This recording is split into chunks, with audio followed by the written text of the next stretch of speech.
नमस्कार मित्रांनो, तर आज आपण आलेलो आहोत रेठरे बुद्रुक या गावात। रेठरे बुद्रुक हे कराड तालुक्यातील सातारा जिल्ह्यातील कृष्णा नदीच्या काठावर वसलेले एक गाव आहे आणि या कृष्णा नदीच्या काठावर कृष्णामाईचे एक मंदिर आहे आणि आजच्या या व्हिडिओच्या माध्यमातून आपण ते कृष्णामाईचं मंदिर पाहणार आहोत। चला तर बघूया।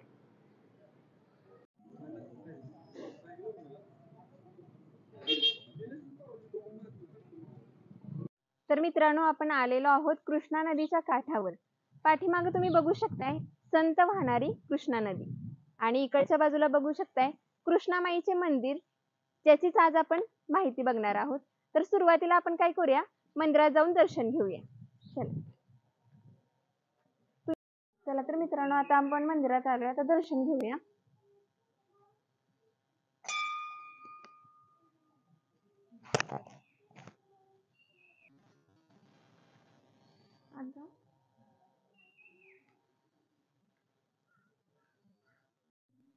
हा मुख्य गाभारा आहे, बघू शकता तुम्ही। खूप सुंदर अशी मूर्ती आहे आतमध्ये, एकदम प्रसन्न असं वाटते इथे आल्यानंतर।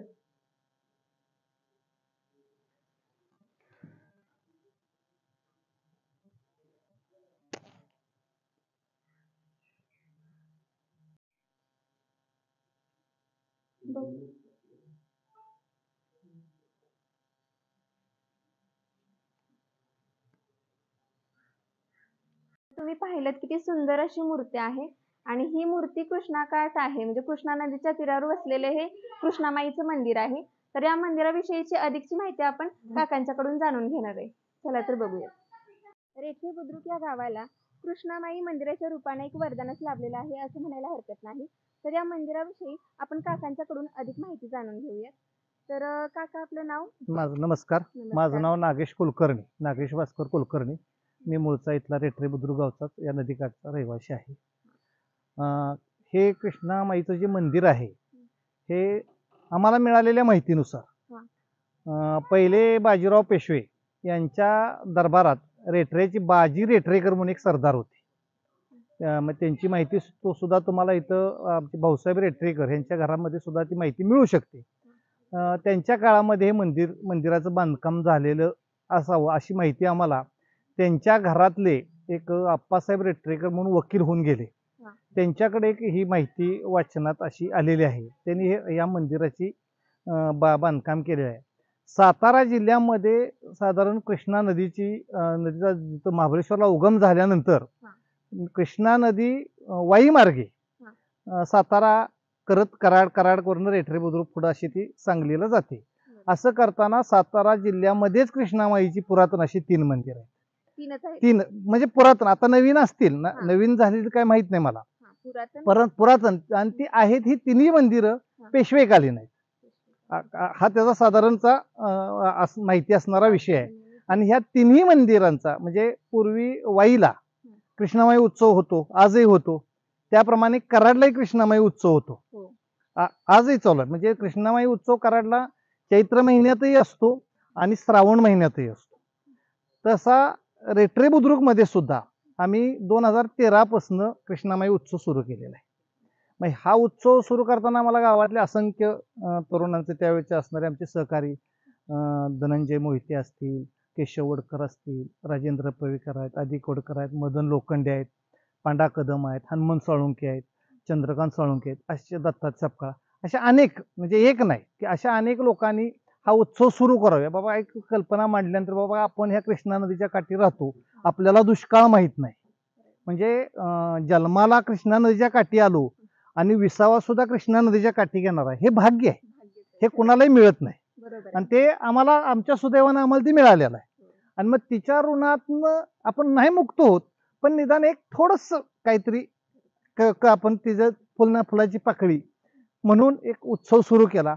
हा उत्सव चैत्र वद्य पंचमी, षष्ठी आणि सप्तमी असा असतो। कारण संकष्टी झाली, वद्य म्हणजे कृष्ण पक्ष, चैत्र व कृष्ण पक्षात संकष्टी झाली की पंचमीला, षष्टीला आणि सप्तमीला उत्सव असतो।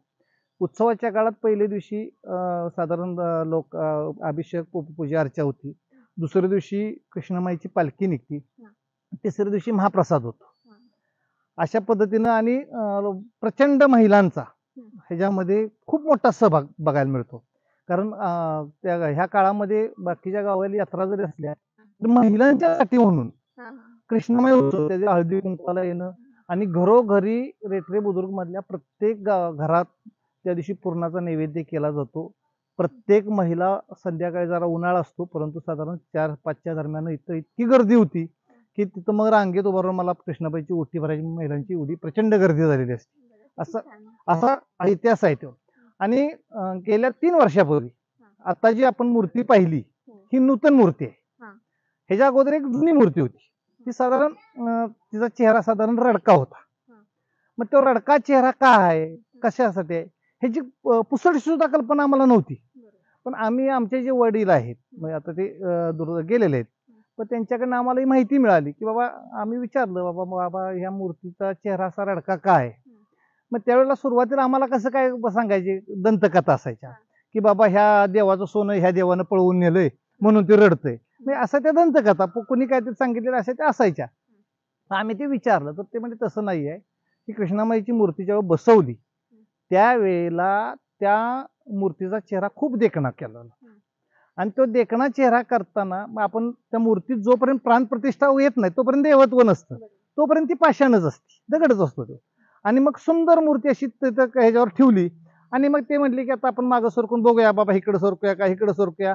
आणि मग ते भटजी लोक पूजा अर्चा करून त्याची प्राणप्रतिष्ठा करतात. त्यावेळेला ती मूर्ती अशी दुभंगली, अशी भग्न झाली. भग्न झाल्यानंतर काय झालं की त्यांच्या लक्षात आलं की बाबा इथंच कोणातरी आपल्यातली नजर लागली. एखादा काळा धोंडा जरी असला तरी माणसाची नजर लागती, नजरेत तेवढी ताकद असते, हे अनुभवलेलं आहे आम्ही. म्हणजे तुम्ही सुद्धा कधी तुम्हाला अनुभव आला तर ते पाहायला मिळेल. असं ते झाल्यानंतर मग त्या ज्या कारागिराने ही मूर्ती बनवली होती त्या कारागिरानं सांगितलं की बाबा आता तुम्ही ह्या दिकनी मूर्ती बसवू नका, थोडीशी रडक्या चेहऱ्याची बसवा. तुम्हाला मी माझ्याजवळचा तो फोटो आहे जुना, तो देईन, बघाल तुम्हाला लक्षात येईल. आणि नंतर आम्ही 3 वर्षापूर्वी ही मूर्ती पंढरपूर इथून आम्ही ती आणली आहे, इथं त्याची प्राणप्रतिष्ठा स्थापन केली. आणि आता ते त्यावेळी काय झालं की पहिल्या मग ती मूर्ती का बदलली तर त्या मूर्तीचा अंगठा मोडलेला होता आणि हिंदू धर्मामध्ये भग्न मूर्तीची पूजा करायची नाही असं सांगितलेलं आहे. म्हणून त्या भग्न मूर्तीची पूजा करायची नाही हे गृहीत धरून आम्ही मग त्यात येणार, कारण ते तुटल्याला दिसला. माहित नाही माहित, म्हणजे पूर्णपणे ते माहित नाही, आम्ही त्याबद्दल अनभिज्ञ आहे. अशी ही मूर्ती आहे आणि दरवर्षी पुराखाली पाण्यात मूर्ती जातेच. दरवर्षी पुराखाली पाण्यात मूर्ती असतेच. आम्ही आता ज्या वेळेला नवीन मूर्ती करायला गेलो त्यावेळेला आम्हाला तिथं आम्ही सुरुवातीला म्हणलं की पाषाणाची मूर्ती करा, की काळ्या पाषाणाची मूर्ती असावी, असं आमचं बघ शाळीग्राम असावा आमका असा, अशी चर्चा झाली. मग पुन्हा कळलं की गाराची मूर्ती का असावी, तर काळा पाषाण पाणी घेतो आणि पाणी सोडतो. ज्यावेळेला पाणी सोडतो त्यावेळेला त्या मूर्तीचे तुकडे उडणार, मूर्तीला फार काळ त्याला ह्याला लाभणार नाही, मग सारखा वज्रलेप करणं शक्य नाही. म्हणून मग पुन्हा ते काय म्हणले की आपण जी गाराची मूर्ती केली, गार पाण्यातच असते, म्हणून ही गाराची मूर्ती. हा त्यावेळच्या लोकांनी अभ्यास करून केलेला हा विषय आहे. आता आम्ही इथं हे इतकं निसर्ग सुंदर, इतकं सुंदर वातावरण आहे बरं का, ह्याच्यापेक्षा तुम्हाला सांगतो. म्हणजे आपण आता तुम्ही एक कलाकार आर्टिस्ट ह्याच्यातनं बघता, आम्ही इथं दरवर्षी उत्सवाच्या वेळेला लोकनाट्य तमाशा आणतो. हा, कारण कसं होतं, अगदी सगळ्यांच्या मानसिकता अशी असते, जेवण नुसतं गोड असून चालत नाही, खारट पाहिजे, तिखट पाहिजे, गोड पाहिजे, म्हणजे जेवायला बरं वाटतं. म्हणजे तशी यात्रेला हौशे गौशे नवशे आले किती यात्रा होती अशा पद्धतीनं. मग ज्या वेळेला इथं आम्ही उत्सवासाठी त्या तमाशा मंडळी इथं महिला नाचायला उभा राहिल्या, सुंदर गारवार सुटलेलं, आणि त्या म्हटल्या आम्हाला मानधन बिदाकीपेक्षा ह्या गार वाऱ्यात बरं वाटते. म्हणजे इतकं वातावरण. आणि त्यातले काही कलाकार तर आता यंदा आम्हाला भेटून गेले, तुम्ही आमचा कार्यक्रम एवढा इथला कॅन्सल करू नका, आम्हाला बोलवा इथं. म्हणजे इथं ते एक अधिष्ठान प्राप्त झालेलं आहे, इतकं सुंदर आहे. 2013 पूर्वी इथं घाण होती, इथल्या आजूबाजूच्या लोकांनी इथं वृक्षारोपण करून स्वच्छ करून हा जो स्टेज दिसते ना, हे श्रमदानातून बांधलेला आहे. श्रमदानातून कुणाचाही त्याच्यावर हे नाही की बाबा कुठल्या नदीपात्रात बाबा इथं आपण बसा उठतात, इथं खूप पोरं खेळतात. आता ही बाकडी इथं जे आपण हे बाक दिसतात ना, हे लोकांनी स्वतःहून उत्स्फूर्तपणे की बाबा हे माझ्या वडिलांच्या स्मरणार्थ असावं, अशी दिले, असं सगळ्या प्रत्येकाने दिलेलं आहे इथं.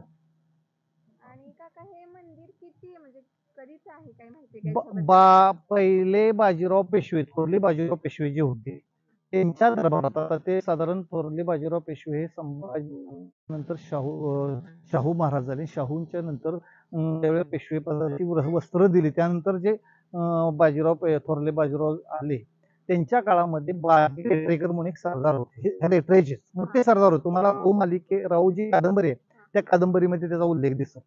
त्यांचे जे पूर्वज बघा, तिथे एक मंदिर आहे, तिथं एक अमृतलिंग म्हणून मंदिर आहे पलीकडे, ते दिसतंय बघा. ते जे अमृतलिंग जे मंदिर आहे ना, ते मंदिर सुद्धा असंच आहे. ते मंदिर म्हणजे ती समाधी. आणि ते अमृतराव रेटरेकर म्हणून बाजीराव पेशव्यांच्या दरबारात सरदार होते. आणि पेशवे रेटऱ्याला भेटायला येणार आहेत, आपल्या घरी पेशवे येणार आहेत, ह्या येणं ते निरोप द्यायला पुढे घोड्यावरून आले. आणि घोड्यावरून येताना नदीला पूर आलेला, घोडं तसंच पुरात घातलं. आणि दुर्दैवानं असं झालं की घोड्याची रिकीम अशी खेचली गेलेली होती. आणि लगाम खेचल्यामुळं काय झालं की ते घोड्याला श्वासोश्वास घेता आला नाही आणि घोडं आडवं झालं. आणि ह्यांचेही पाय खाली रिकीमीत अडकलेले, हेही आडवे झाले आणि दोघंही तिथं गेले. मग त्यांच्या स्मरणार्थ बांधलेलं ते मंदिर आहे अमृतलिंग. म्हणजे ते अमृतराव यांचं ते अमृतलिंग असं स्मारक आहे. ते रेटरेकर ह्या गावचं ते म्हणजे आज रेठरे बुद्रुक गावाला नाव ते रेटरेकर जे आहे ते रेठेवडे त्यांच्याकडनं इथं ते आले रेटरेकर, असा तो इतिहास आहे त्यांचा. ते बांधलेला गावाचा इतिहास तिथं आहे. त्याच बाजी रेटरेकरांनी ह्या मंदिराचा जीर्णोद्धार केला. आता नंतरच्या काळात गावातल्या लोकांनी वर्गणी करून हा जो सभा मंडप आहे, हा सभा मंडप गावातल्या लोकांनी वर्गणी गोळा केलेली आहे. त्याच्यामध्ये अतुल भोसले आमदार, त्यांनी सुद्धा मोठं योगदान ह्याच्यामध्ये दिलेलं आहे. म्हणजे असं नाही की बाबा कुणी दिलं नाही, प्रत्येकानं, कोणी 1 रुपयापासून झाडून काढणाऱ्या माणसापासून लाख रुपये देणाऱ्यापर्यंत सगळे ह्याच्यामध्ये आहेत. हो. नाही, फार मोठा पूर 2019ला जेव्हा पूर आला त्यावेळेला तो पूर बघा, साधारण वरनं ते नक्षी आहे का नाही, त्याच्या खाली एक 4 फुटापर्यंत पाणी होतं. तिथं असं पाणी तिथंपर्यंत गेलेलं असतं. म्हणजे इकडनं पाणी असं गावात गेलेलं असतं. असं म्हणजे 19चा महापूर आला त्यावेळेला पलीकडे रस्त्यावर पाणी असते. पण ते एवढं पाणी आला, गाळ साठला तरी सुद्धा काय होतं, गावातली लोक, गल्लीतली लोक परत येतात, हे स्वच्छ करतात, करतात. आणि आता सुद्धा इथं मिलिंद ढवळे म्हणून पुजारी आहेत, म्हणजे ब्राह्मण आहेत. त्यांना आम्ही आपलं महिन्याला 2-2.5 हजार रुपये देतो. आणि ते येतात 2 वेळा त्याची पूजा करतात, आरती दिवाबत्ती लावतात आणि मग ते जातात. ते जे काय असेल ते प्रसाद देतात, ते करतात. हिरवळ सुद्धा प्रत्येक पोराने ह्यातलं एक झाड असं घेतलं आणि ते झाड त्यांनी जगवलेलं आहे. एक त्याचं पण हे सगळ्यांनी म्हणजे केलेलं आहे. आणि करताना बाबा काय नाही, इथं पूर्वी हे स्मशान होतं सगळं. ही स्मशानभूमी नंतर झाली आहे, परंतु त्याच्यावर स्मशान होतं पूर्णपणे घाण. मग अविनाश मोहिते चेअरमन ज्यावेळी झाले कृष्णा कारखान्याचे, कृष्णा कारखाना वाहतूक अधिकारी होते आणि म्हणजे 2013 पूर्वी, त्यावेळेला इथली घाण काढून इथं ते स्वच्छ केलं आणि नंतर पुन्हा त्याला ते सुरपेत गेलं. आपण बऱ्याच लांबच्या ठिकाणी, दूरवरच्या ठिकाणी जात असतो दर्शनासाठी किंवा फिरायला जात असतो. पण हे मंदिर आहे कृष्णामाईचं, ते एकतर वाईमध्ये आहे, पुरातन मंदिरामध्ये वाईमध्ये, कराडमध्ये आणि रेठे बुद्रुकमध्ये. मग हे जवळ असताना पण आपल्याला काही लोकांना माहिती नसतं. तर हे एवढे जवळ असून एवढं छान असं वातावरण आहे, कृष्णा नदीच्या काठावर बसलेले सुंदर कृष्णामाईचं मंदिर आहे. तर आवर्जून ज्यांना शक्य असेल त्यांनी या मंदिराला भेट द्यावं असं मी याच्यामध्ये सांगू इच्छिते. खूपच छान माहिती काकांनी सांगितली. तर या मंदिराचा जो इतिहास आहे ते पण खूप छान वाटलं. आणि हे मंदिर आहे आणि मंदिराभोवती जे डेव्हलपमेंट झाले, ते रेठे गावचे जे गावकरी आहेत किंवा इतर सर्वजण आहेत त्यांच्या योगदानातून हे सुंदर असं मंदिर आणि आजूबाजूचं हे सांगितलं काकांनी, ते उभं राहिले. ही गोष्ट खूपच मोठी आहे आणि कौतुकास्पद सुद्धा आहे. मला काकांना या व्हिडिओचा शेवट करताना प्रश्न विचारायचा आहे की तुम्हाला काय वाटतं की याच्यामध्ये अजून काय डेव्हलपमेंट होण्यासाठी काय ठराव व्हावा का, किंवा काय अपेक्षा आहे तुमची? प्रथम या इथं सुंदर डेव्हलपमेंट होताना हे निसर्गरम्य ठिकाण आहे. आमच्या गावातल्या माता भगिनी मॉर्निंग वॉकला ज्या रस्त्याकडे जातात आणि अनेक वाहनांचे अपघात होत असतात. आपण बघितलेलं अनेक ठिकाणी मॉर्निंग वॉकला गेले आणि अपघात झाला. त्याऐवजी त्या माता भगिनी मॉर्निंग वॉकला या मंदिराभोवतून याव्यात, म्हणजे तेवढी व्यवस्था व्हावी. एक भाग. दुसरा भाग असा, ही स्मशानभूमी आहे. ही स्मशानभूमी एक एक गावात 2 स्मशानभूमी आहे. त्याऐवजी एक स्मशानभूमी होऊन इथं पलीकडं असा एक घाण आहे. ही पंचायतीने टाकलेली घाण आहे. ही इथनं पंचायतीनं त्याची योग्य दिशा व्यवस्था करावी. ते कारण ओला सुका कचरा वेगळा करून त्याची विल्हेवाट लावावी. आणि हा परिसर सगळा मोकळा आहे. ह्या परिसराला ह्या मंदिराला क वर्ग पर्यटनाच्या ह्याच्यामध्ये घालून हा परिसर जर डेव्हलप केला तर ह्या ठिकाणी रोज हजारो लोक दर्शनाला येतील. इतकं सुंदर, कारण हा कृष्णा नदीचा परिसर जो आहे तो कारव्यापासून भयापर्यंत नैसर्गिक ढो एवढा कुठंही कृष्णा नदीच्या उगमापासून ह्याच्यापर्यंत तुम्हाला बघायला मिळणार नाही. इतका मोठा ढो आहे. आणि ह्या ढोवाच्या काठाला सगळी सुजलाम सुफलाम आहेत. सगळी सुजलाम सुफलाम आहेत. आम्हाला कधी पुराची भीती नाही आलेली, दुष्काळाची भीती नाही, वाऱ्याची भीती नाही. इतकं आनंदी वातावरण कृष्णाबाईच्या काठाला आहे. असं असताना आता असणाऱ्या लोकप्रतिनिधींनी, पंचायतींनी, म्हणजे आता लोकप्रतिनिधी आमचे अतुल बाबा आहेत, त्यांनी सुद्धा ह्या मंदिराला वर्गामध्ये घालून शासनाचा निधी मिळवून देऊन, जेणेकरून हे परिसर, इथं नदीपात्राचं बांधकाम करता येणार नाही, हा परिसर जर डेव्हलप केला तर या ठिकाणी चांगल्या प्रमाणात लोकांना बसा, उठायला, खेळायला ह्याला चांगलं होईल. आणि ही स्मशानभूमी एके ठिकाणी व्हावी अशी इथनं काढून एके ठिकाणी पंचायतीत तसा ठरावही केलेला आहे. पण ते व्हावी अशी तुमच्या माध्यमातून मी परत एकदा मागणी करतो. खूपच छान. काकांनी गावकरी म्हणून एक त्यांचं स्वतःचं मत मांडले. खूपच छान अशी माहिती काकांनी दिली. काकांचे पुन्हा एकदा खूप खूप आभार आहे तुम्ही दिलेल्या माहितीबद्दल. धन्यवाद धन्यवाद. काका.